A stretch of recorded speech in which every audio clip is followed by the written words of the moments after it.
Hello and welcome to AMGC's webinar series, 7 Steps Across the Manufacturing Value Chain. Today is Step 5, the value of distribution.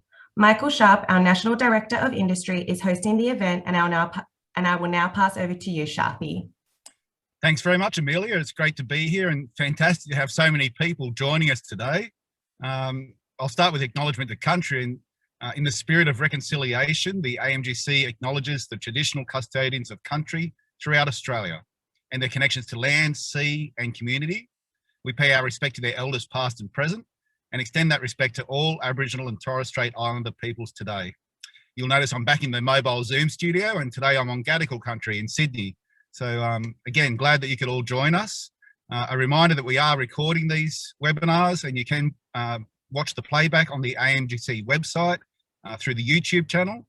And happy to take your questions throughout the seminar for the next hour. Just post them on the Q&A button at the bottom of your screen, and I'll be happy to pass those questions to our speakers today. We will also send out a survey, and we really welcome your feedback so that we can keep improving our webinars for you and get more and more people engaged in talking about manufacturing. This is the good news. I do need to apologise for one of our speakers, Susan Cole. Unfortunately, Susan's had a family emergency and is unable to join us today, but we're joined by my colleague, Tyson Bowen, who I'll introduce in a short moment.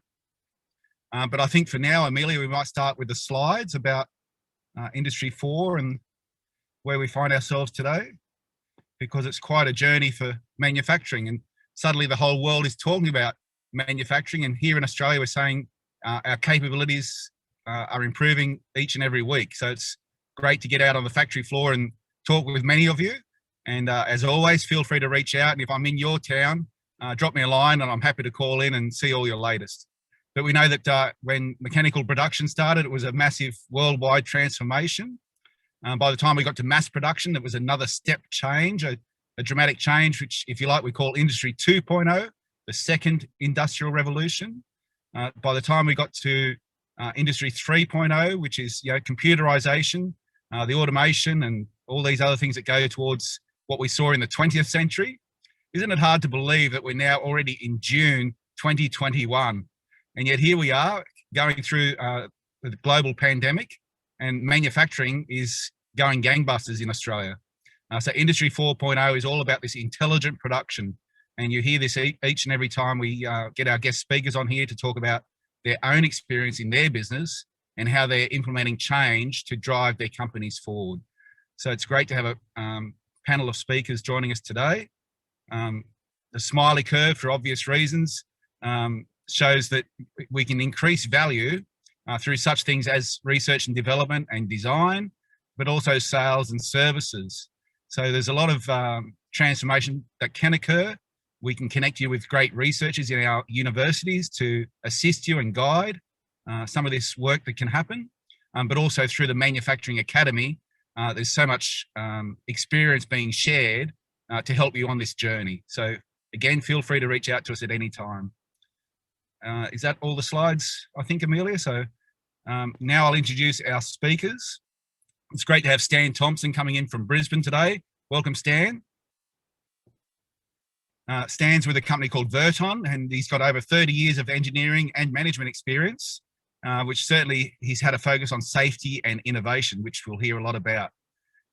Decades of work across the oil and gas and mining and manufacturing industries, which gives him some great authority to talk with us today. He's worked in the desalination field as well, worked in steel foundries and salt mines, but through Verton, which we'll hear about today, stands on a mission to improve safety and efficiency of crane operations worldwide. So Stan, you might just give us a brief overview of Verton, if you wouldn't mind. And we just need to unmute you there. I'll get there. Thank you. Sorry, clicking on the wrong button. Okay, so good morning or good afternoon now, I think. And Michael's correct, although he made a mathematical error. It's actually more than like 40 years of various engineering experience, but apparently we're not supposed to say that because it makes us look too long in the tooth. But yeah, 40 years of a mix of some manufacturing, some consulting, quite a lot of time working in construction, through a range of things. You mentioned desal plants, coal processing plants, metallurgical plants. So I've got a pretty good feel for what's critical in terms of crane operations. For a very long time, having been out there supervising the guys and managing everything from design procurement right through to commissioning on these sites, the things you see sort of used to make my hair curl, but luckily that's stopped lately. Same with Tyson, I think. But for a long time, I thought, look, there's just got to be a better way. Having people manually manipulating loads hanging off cranes, as soon as you've got something heavy that's not on the ground, it's a hazard. And to say to people, on the one hand, we need you to guide that load into position, but on the other hand, if you take 2 steps forward, we'll sack you for being under a suspended load. It just seemed to me that there had to be a better way to do it. So nearly 7 years ago, I thought, well, let's give this a go. So now we have a company that's got about nearly 20 people here. I think 20 people altogether, a couple overseas and the rest of us here in Brisbane. And the technology that came out of my original thinking is now quietly working its way around Australia. We have machines in the US, UK, and a few more on the water. So that's happening. Michael mentioned manufacturing 2.0 to 3.0. I don't know what was 3.0, but anyway, apparently manufacturing is up at 4.0 now. Mm-hmm. And if you follow the press, construction is trying to go the same way. That construction is really putting a lot of effort into what have we got to do that's smarter. So we have some great manufacturing companies that are crossing over into construction now with prefabricated building construction and the like. And I think distribution is going to play a more and more important role in that field of construction as well. Correct, and thank you for mentioning that. One of our target markets is precast and offsite fabrication. Okay. In Singapore, they've actually got to the point of having their own acronym for it. It's called PPVC, which is pre-finished, prefabricated volumetric construction. And the key word out of that is volumetric. They're not just looking at floor pieces or wall panels, they're looking at whole sections of building. Yep. And there is a hub, I believe, been set up by the AMGC for off-site manufacturing, off-site construction. That's correct. There's been a lot of research going on, and we're getting to the final stages of that now. So big growth opportunities in prefabrication, which is terrific. We've got a few points about the smiley curve. We know that it's the 5th step in the manufacturing value chain. Mm-hmm. We know that distribution is the process of sharing products to customers and markets globally. So we want more and more people to have the opportunity to export manufactured goods from Australia. We have a great global audience of 7 billion potential customers. And so how can we help Australian manufacturers to tap into that? We know that efficient distribution processes can help manufacturers enter different markets and join in global supply chains. Perhaps you don't have to make the whole product, but you could be part of a global supply chain. And I think this is where I'll bring in Tyson, because Tyson Bowen is our head of public relations and communications with AMGC, but has a great career in automotive, particularly with Toyota Australia. So Tyson, you might just tell us a bit about how Toyota look at distribution and some of the key values around distribution for Toyota vehicles. Sure.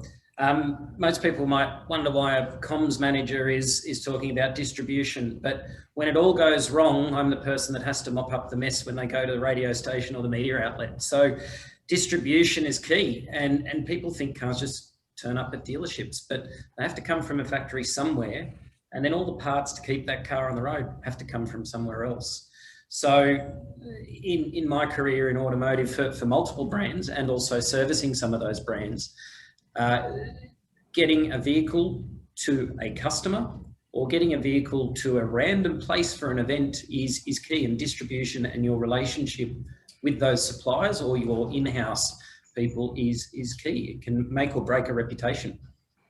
So just on that point, I mean, if you're delivering a Rolls Royce, you can pretty much expect it to be hand delivered almost. It'll probably come in a nondescript vehicle truck and turn up and be, polished and delivered, immaculate. Whereas some other vehicles might not be handled so nicely, to put it in a delicate situation. But how important is sales and marketing as far as the distribution channels? How, if we're talking about dealerships now, how does distribution work for dealers in general? Distribution is the key, 6th and 7th part of the smiley curve. So if you don't have a product to sell, you don't have a sales offering. If you don't have the components to service said product, you don't have a service offering either. Mm-hmm. So the process to get a car to market after it's designed and all of the other things starts about 12 months before a vehicle's even launched. Wow. It's the real simple things that can bring anyone unstuck. If you just go through a simple process of we need this car here and a third party turns up to pick up that vehicle and you haven't considered the nuances of that car, you mentioned a Rolls Royce, or let's take a sports car, low slung, close to the ground, and a normal truck turns up, you can't get that vehicle up onto the truck because it doesn't have the clearance. So that vehicle is stuck at the port or it hasn't even left the factory. So I think the first thing that was instilled in me very early on was know the basics, know your product, know what things will impact getting that product to market, no matter how big or small, and make sure that you work with your distributor or your in-house team to identify those possible pinch points early. So that's an important one there then, Stan, as far as safety and innovation, which you tap into. If you turned up and the vehicle's not going to be suited to the truck, that's a pretty big deal, right? Yes, our first generation of products weren't conducive to picking up with a forklift. You know, and we knew it was going to be a potential issue. We looked at it within the end. We said, no, we'll have to just go with this for now. Our second generation, they're forklift friendly and crane friendly. So yeah, handling on and off trucks, you forget how many times a handling operation might take place just to get something from here to Perth. It's you think the truck pulls up and then next thing it's dropped off in Perth, but it can be loaded and unloaded 2 or 3 times. And yeah, so if it hasn't been designed from the ground up for not once it's out inside operating, but just to get it there, yeah, it's a real issue. So what sort of technology changes have you seen in the last decade, Stan? What has been innovation in your world? Well, apart from our Burton equipment, obviously, I think just the explosion in the whole data side of things, and no sign of it slowing down. I mean, there's technical things like motors are better and batteries are better, you know, controllers are smaller. A lot of the detail in the technical side is just ongoing in terms of improvement, but the abilities in sort of AR and VR, you know, all of the remote working, you know, because COVID has caused that to accelerate. We got our first pair of RealWear Google glasses or whatever just recently. Mm-hmm. And, you know, we thought we were being a bit clever. When you go online, everyone's doing it. It's something that's out there. So if you're not taking advantage of those things, and it's not just for operator training, anywhere in your supply chain or your distribution network, you could be using those sort of remote working enhancements and everything just gets smarter and smoother. Yep. And Tyson, I know that if Susan was joining us today from ICT International, a great company out of Armidale, exporting to 90 countries, it's a bit like Apple with their packaging and the like. As far as distribution, it looks good as well. The box has all the right information, instructions for use. The packaging is important in the distribution model because it provides those instructions. So I guess on that theme, I know at Toyota they have an app that you can sign up for and service your vehicle. It gives you information and all the rest. So how do you see technology playing a part in distribution in particular? Yep, it's certainly the pace of change is fast, and with my background, I look at it from a consumer perspective and the end user, and the whole idea of distribution as this hidden process is slowly fading away. Distribution can be part of the purchase process. So if you've bought that wonderful pair of shoes you've always wanted online, that process to get it to your front door is part of anticipation of building up that process. So you'll get, it's almost here, or it's left the factory, or it's left our facility, or your shoes have been spotted in Sydney. And that's the same for cars. Cars that are highly desirable tend to have a long wait. Mm-hmm. And so part of the anticipation of such a big purchase, the second largest purchase most people will make in their life, is tracking and tracing that car. So at a premium level, you go to the factory, you sight the car before it leaves. At a more mainstream level, you can now get apps that will give you a picture of the car rolling off the line. It's about to get on the ship, you know. And as that car approaches, dealers and others or aftermarket sellers that tap into this can then start to upsell other elements as well. So if you've got the right software and processes behind it, before your new car turns up, you could have already been offered roof racks or mud guards or paint protection or alloy wheels that suit that particular vehicle. And some people appreciate that. Or you can send documents to teach them how to use new functions and features. Yeah. But the criticality of it all is that you need to have the right processes and suppliers in place, and you need to have that good relationship, because once it breaks, you've got to fix a person, not just a process. And a customer, when something fails on them, it can be a problem. But it shows that distribution is quite broad, and you need to have quite a broad focus on that as well, because as we're talking about, just instruction manuals is all part of the process. It's got to be right from the start. People expect things to work from the start. And we don't, we all always laugh about IKEA and having to put things together. But this is the world we're in. So Stan, I'm going to ask you about what do you see on a regular basis that you think, wow, why don't they just do this? What's a constant thing that you see that could be improved? And perhaps what is Verton doing in that world to achieve those sort of goals? Tell us a bit more about the Verton technologies. Okay, well, I guess the heart of the technology is a gyroscopic device that hangs under a crane, which means you can now rotate a load into position rather than manually operate it into position or drive it. This is something that, as I said earlier on, from a safety point of view, it's just to me a no-brainer that you should not have people closer to the load. But the other way to look at it maybe is this idea that there's a whole body of knowledge around the systematic creativity and problem solving. Some of you may have read some of the books. I can give you some titles. One of the pillars of that is this idea that technical systems evolve in some fairly predictable fashions, that you can see actual trends, and there might be 6 or 8 trends you can identify in the development of technical systems. One of the trends or observations is that different parts of a technical system can develop at markedly different rates. So from an innovator point of view, you pick the one that's not well developed yet and there's low-hanging fruit. Good. Okay, so there you go. Tagline's been around since the Egyptians. But the flip side of that is, from a user point of view, if you're using a technical system, whether it's cranes on site or distribution network, what is the bit of that system that hasn't developed yet? Because that's the area that is holding back the rest of the system. Now, I don't know what it is. Maybe it's the fact that we work with transport suppliers in this country and you can only get them between sort of 10 o'clock and 4 o'clock in the afternoon, because in the morning they're too busy sorting out yesterday's rubbish, and in the afternoon they're at 4 o'clock. We have to work, to global time zones because that's where some of our customers are. So we're quite happy or happy enough to be having 6 o'clock meetings in the morning and be on the phone at 10 o'clock at night. If you try and get a supplier, any sort of a supplier or logistics distribution, anybody in this country that's going to work those sort of hours, it's a bit of a struggle. Yeah. So I guess you mentioned before about exporting more. If Australia is going to export more, all the parts of that system need to come up to say, okay, how are we going to fit in with this? I mean, it's not life or death, but again, it's something that's not working as well as it could. So how do we get people to work? Do they go home and keep working or something? People do work from home, but that's just one area, I think. We've certainly had disruption over this past 12 months and more now. That's, as I said earlier, I can't believe we're already into June, so it's quite amazing. Yeah, no, it's like last year didn't happen. It's just a black hole, really. It does feel like a gap year in some ways. Okay. Yeah. Well, we've got a couple of poll questions for everyone out there. So, Amelia, we might put up the first poll question, and we'd welcome your feedback on this. The question is, over the past 12 months, have you had to restructure your distribution planning? I think I know where this one's going to go, but it'd be great to have your feedback there, yes or no.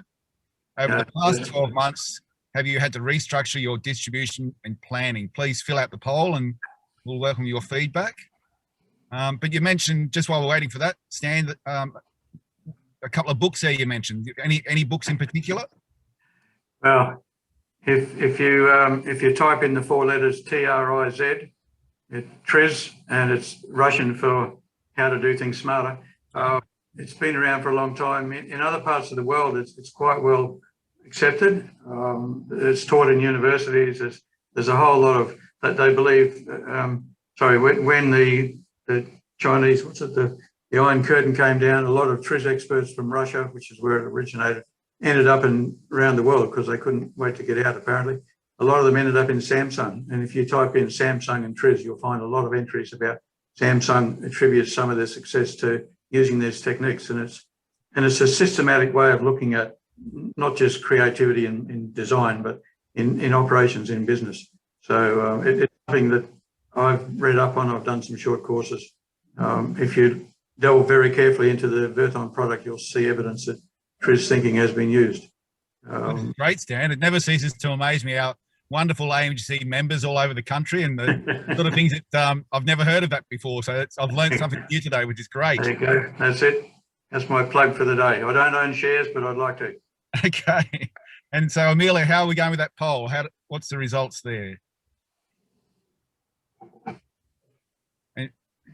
Oh, there you go. Well, that's a split. So that's very interesting, because we know there's been a lot of disruption out there. So that's really that's the first time we've had a 50-50 split, Tyson. That's pretty cool. So based on that, though, we heard about low-hanging fruit. So in your world, Tyson, what have you seen? What do you think is the low-hanging fruit for people to look at their distribution models? Is there a software program they should be starting with? Is there a particular group they should reach out to? We know that university researchers play a key role in Australian manufacturing, and the ability to break down barriers is what you and I have been up to. But in your world, and with Toyota and automotive in particular, is there any low-hanging fruit that people should consider? I think the old time, quality, cost triangle is the first one. Do you need it there cheap? Do you need it there in a reasonable time but of good quality? It's first principles. And Sharpie, I go back not to my automotive days, but an anecdote from you last year. And it was two manufacturers up on the North Coast somewhere, and you can probably chime in when you know the story.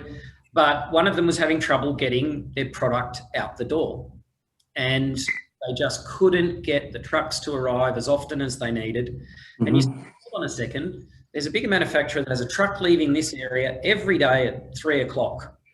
Let's chat and see if they can swing by.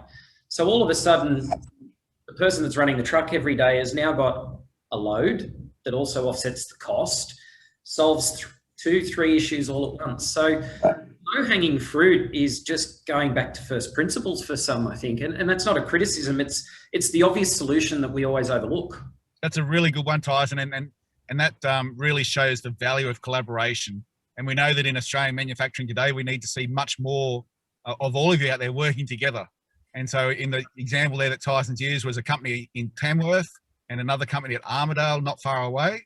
But now they've been able to work out sharing the loads to get up to Queensland. And it's just another example of that collaboration and sharing in action. So yeah, there's certainly more and more ways for us to find to work together. Keep those questions coming. Happy to put those to our speakers. But Stan, have there been any horror stories? Is there anything in the industry that you hear about and say, oh, wow, how did that ever happen? Where do we start? I mean, just recently, parts that individual electronics components, the guys were telling me the other day that we've been buying just a handful of these from time to time. And whenever we check stock levels to make sure there was no threat to our supply chain, there's thousands in stock. And just overnight, it's gone from thousands in stock to 35-week lead time. And would you like to try a different product? And this really has just happened in probably the last couple of months. I think stockpiles around the world have dried up. So we hear about not being able to make cars because they're missing a chip to run the engine or something. But it's not just one particular chip. It's components. It's even fairly basic switchgear. It's just suddenly dried up.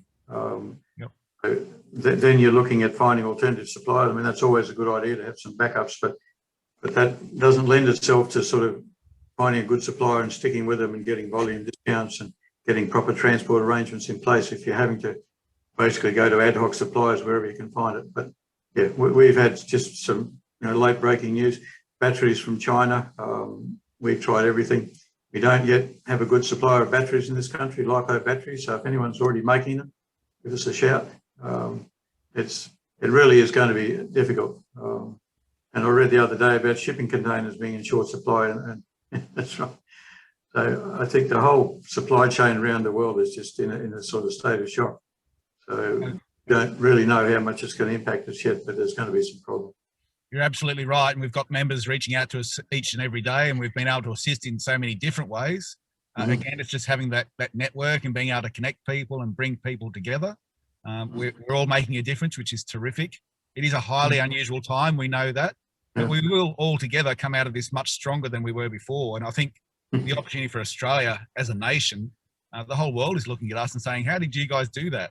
So I think it's going to be a strong position for Australia for many years to come. And the way that we're all reacting and the way that everyone's talking about manufacturing, the response from my perspective has been outstanding. So it was great to be down in Tasmania recently and talking to our members across the state there. Phone calls with companies in Queensland recently showing dramatic changes is good to hear about. So yeah, it's an extraordinary time, but we're making the most of it, aren't we? Oh, yeah. Yep. Yeah. And so I'll chime in there for a second. So you kind of touched on, and Stan did as well, relationships. You know, I said about first principles. It's also not assuming that those that you currently work with know everything that's going to happen in the future. And I look back to, it's not a horror story, but an interesting one. When the first EVs were starting to roll into the country from overseas, you know, in a traditional combustion engine car, you put enough fuel in to get the car up the ramp, onto the boat, down the ramp. Okay. So an electric car, you charge it on the boat, it's at sea for a while, it gets to the other end, battery's not charged. You can't just top the tank up with fuel. So you end up with cars, because it was a new concept, they didn't have the charging infrastructure. So how do you manage those? No one knew the process to release. You know, I don't know for personally myself, but you hear these stories of where, oh, we've done this in other countries, they should know, or we've done it locally and they should know. Those relationships with your suppliers are key.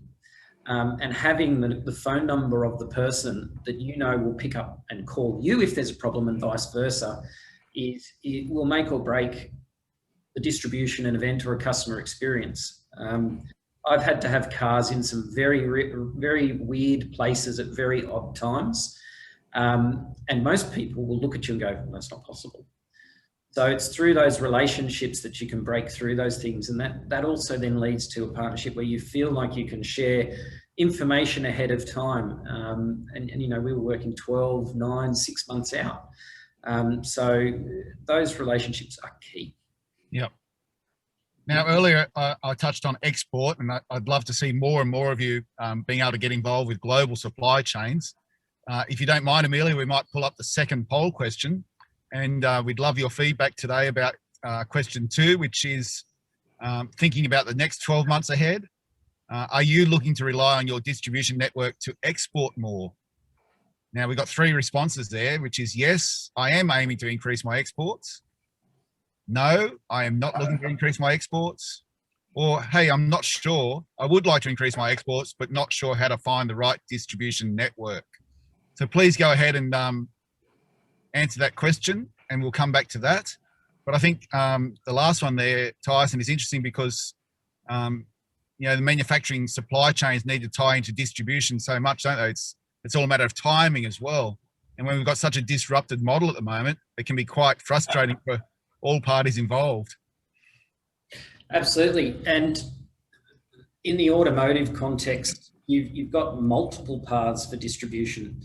So cars on chip is one, parts is the other, but then you've got those elements that pop up that are the out of the ordinary things. So if we take a car's servicing schedule, there's lubricants, there's filters, there's consumables. Generally, they're on shelf and handy. But if an issue would pop up with your car that is unexpected and not normally of that case, you need to work quickly, first to fix the customer, then get their car back on the road. So some brands employ a just-in-time scenario, others employ just-in-case, and those that had just-in-case over the last 12 months have weathered okay. And so there's the things you can forward plan for, knowing your inventory, knowing your stock turnover, knowing your customers, knowing what you're selling, as Stan would say, is key. But then what do you do if that unexpected thing occurs? So in some of the businesses that I've worked in, there would be a once weekly or once fortnightly air freight order.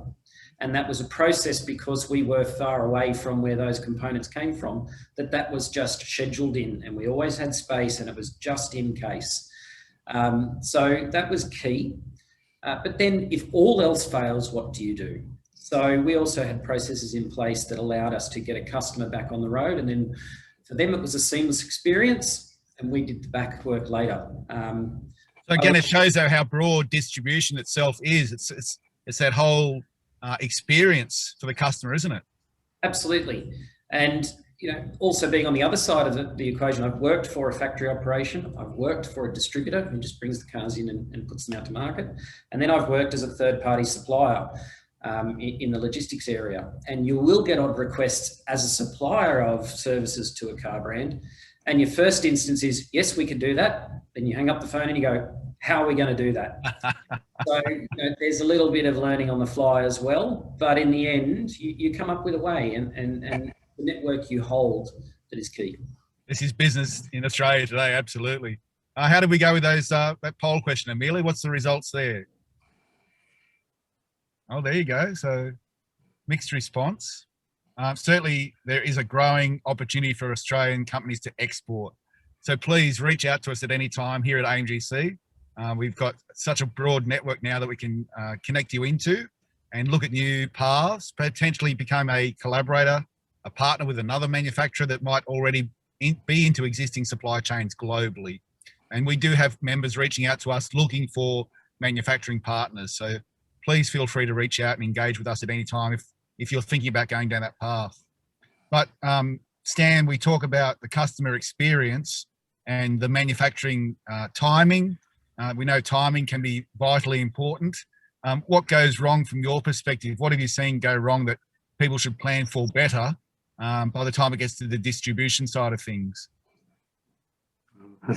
What's the room for improvement in today's manufacturing when we're talking about robotics and automation? We talk about the manufacturing process and our earlier Zoom challenges, but today we're talking about distribution. How can we plan better for that? I guess to work, as Tyson was saying, is probably to work more closely with all of your suppliers, because any one of them falling over gives you a problem with the finished product. So, we pride ourselves on being a Queensland company made locally, but a lot of extra bits and pieces come from around the world. And in the end, it's the final fab shop that's putting the finished product together for us. They can't finish if it's all not there. So I think working more closely with them, but also with our other suppliers, because if we haven't got that side stitched up, then you can promise, as Tyson was saying, you promise the customer anything.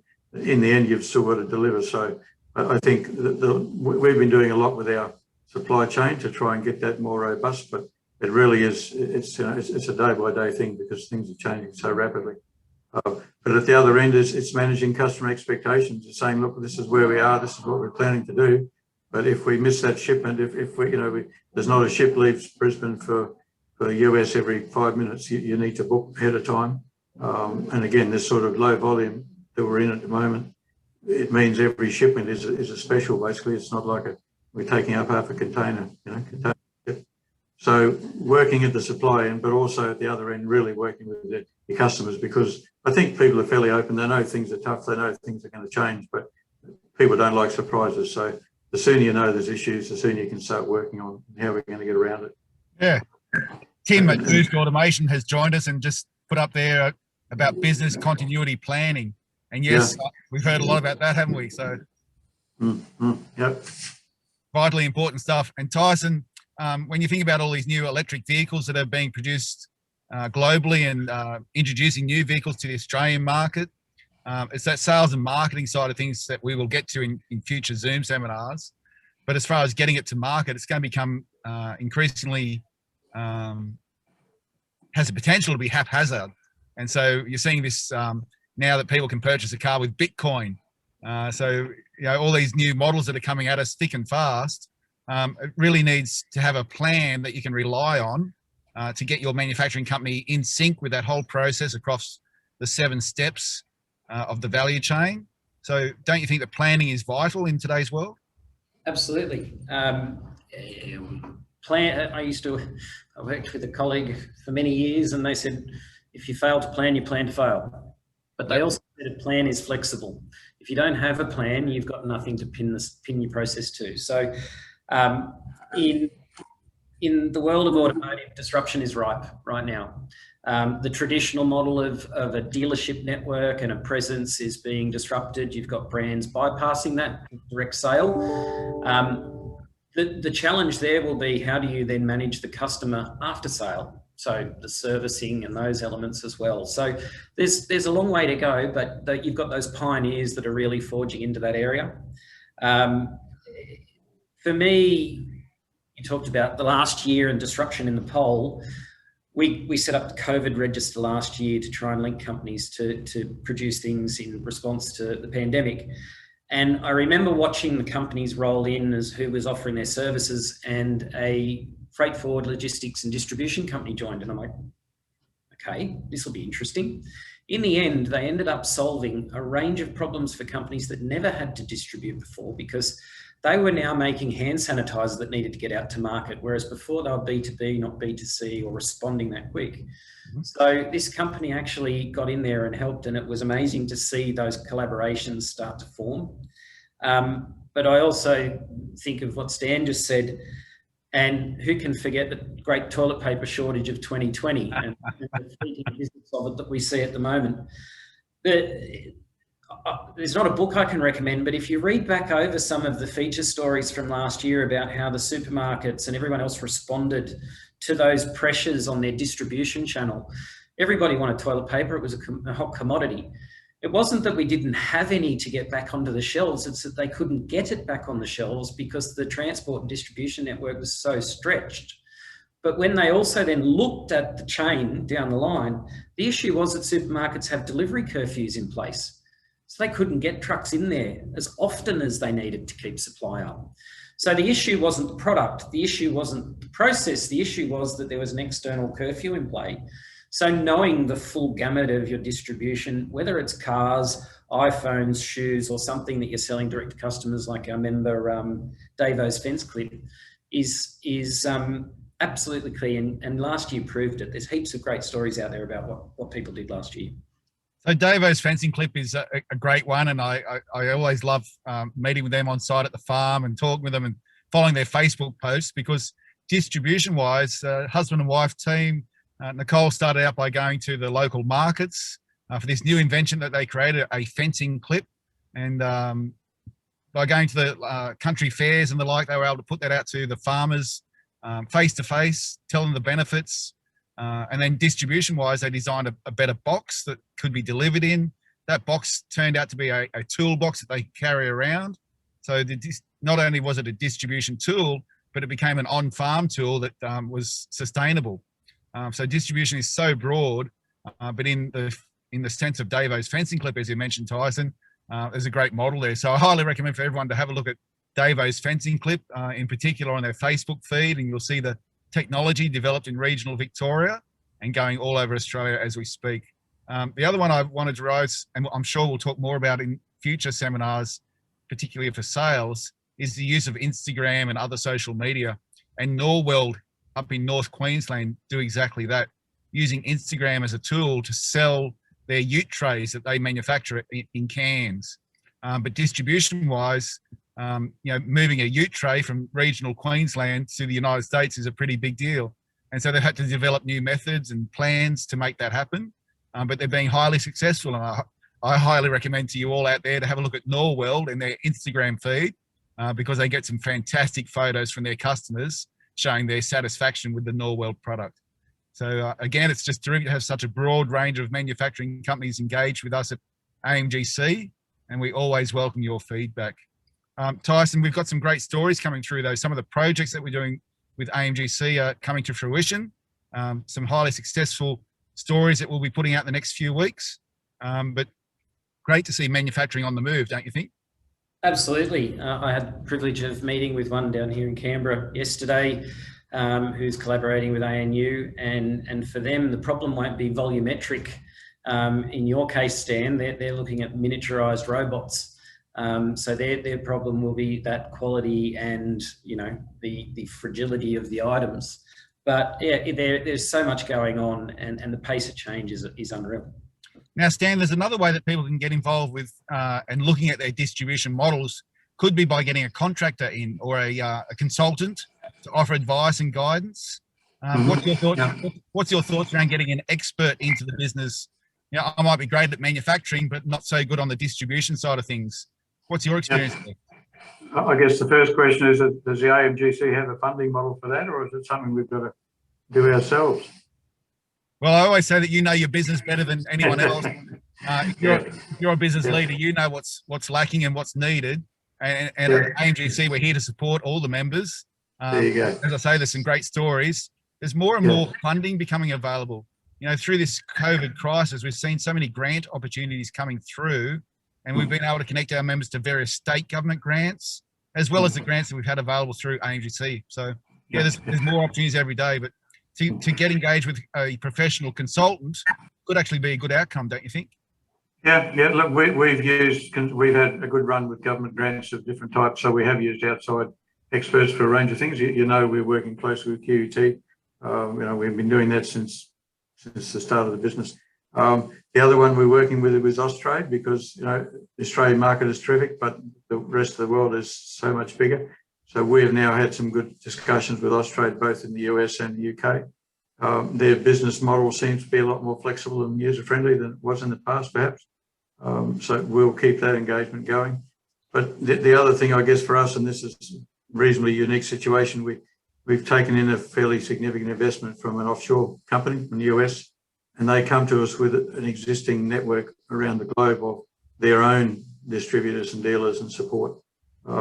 We will tap into that, and really it's just early days. We're still working out how we're going to work together, but we've got so much potential there to continue to manufacture here, but to have sort of distribution around the world, and some of that work has already been done for us. So yeah, at this stage, we're not looking at bringing in someone else, but we'll certainly work with Australia. And if Susan Cole was joining us today, she'd be telling us about how they started the business with an export focus from day one. ICT International now export to over 90 countries from regional New South Wales at Armidale. So the planning for that company has been terrific from day one to look at that export focus. But as you mentioned, there's groups out there like Austrade and Oz Industry that can offer assistance and guidance, and global networks. But you also have groups like Export Finance Australia, which can offer financial models as well to support. One of the programs that for everyone out there you might want to look at if you're not familiar is the Entrepreneurs Program, and there's a business mapping service that EP provides. So if you have a look at the business.gov website, you'll see a lot of information out there around that. So I recommend that you engage with the business.gov. You'll see a lot of new grant opportunities that are coming up on that platform as well. But as always, for everyone out there, you should have a look at the Manufacturing Academy. And on that platform, it's growing each and every month.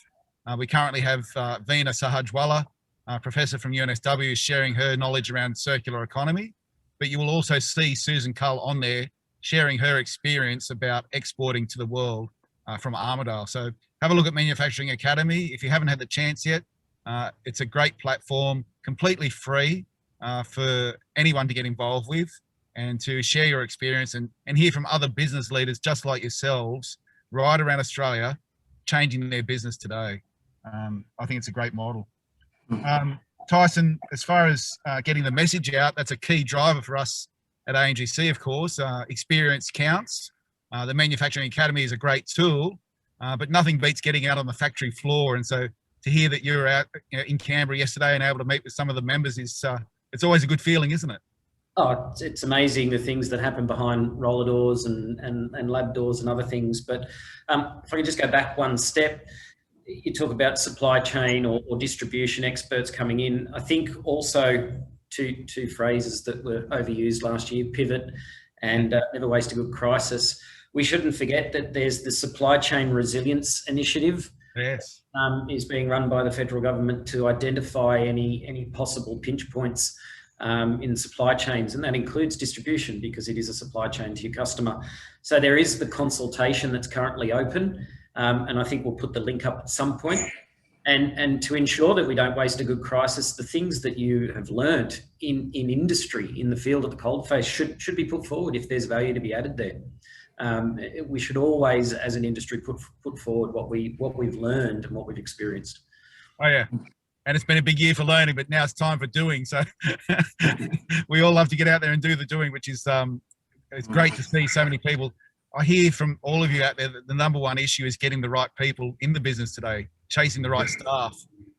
So on that theme, there is a program called APR Intern, which is a federal government initiative for postgraduate researchers, where the government will support funding to get these great researchers into your business. So we might put up the link on the YouTube channel for you all to have a look at APR Intern. But these are just some of the programs that we're touching on that we know are tools for Australian manufacturers to get engaged with. So feel free to have a look at that. Again, feel free to reach out to us at any time. But we might pull up those slides, Amelia, when you're ready. And so just to recap what we've been talking about today, distribution at a glance. We know it's the 5th step on the smiley curve in the value chain. We know that distribution is the process of sharing your product to customers and the marketplace. Vitally important to get that right. Process has certainly evolved over the years, and manufacturers need to move towards reaching out and for the exporting to global markets. There's so many examples that we can share with you, so happy to assist in any way we can. The efficient distribution of processes can help your manufacturing company enter different markets and enter global supply chains. Again, you don't have to do the whole product. You might be making a component that fits into a much larger product and be part of that global supply chain. And we know that many of our members are doing exactly that. Manufacturers can collaborate. We know we need to get more of you working together, but you can collaborate with distribution businesses or employ a distribution professional to introduce successful processes into your own manufacturing company. And we know there's many examples of that too. So thank you for that. Don't forget to join us for the next topic, which will be around sales. The value of sales is, as you know, a passion of mine, and we'll be talking on some great examples around how we're seeing manufacturers selling their products to the world.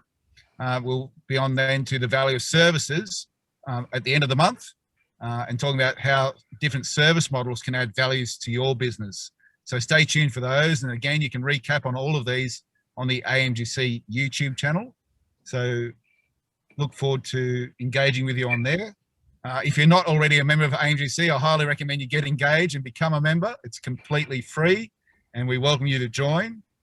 We talked about the Manufacturing Academy, which is always evolving with new information and business and research leaders sharing their experience to help you on your journey today. Tyson talked about the COVID-19 Manufacturers Response Register. It's a great platform, completely free.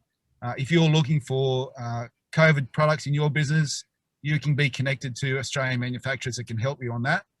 But equally, if you're manufacturing and looking for potential customers, feel free to register your goods on that platform and you'll be connected to customers reaching out. So this has been a big year of change for all of us, but we've all adapted very quickly. And I know that most of you are certainly very agile, to use another key word from the COVID crisis. So thanks to our speakers today. I know that Susan will be watching this later on, so look forward to catching up in Armidale shortly, Susan, and all the best with that. Stan, I'm glad you could join us, and thanks for your feedback. I'll certainly be Googling your recommendation for reading what the Russians have been doing. That's it. And to my colleague Tyson Bowen, thanks so much for a very short notice for joining us on the Zoom call today, and look forward to catching up when you get back from Canberra, mate. No problem. I'm nowhere near as glamorous as Susan, but hopefully I did justice to the cause. Absolutely. All right. Thanks very much, everyone. Have a good day. Thanks, Michael. Team.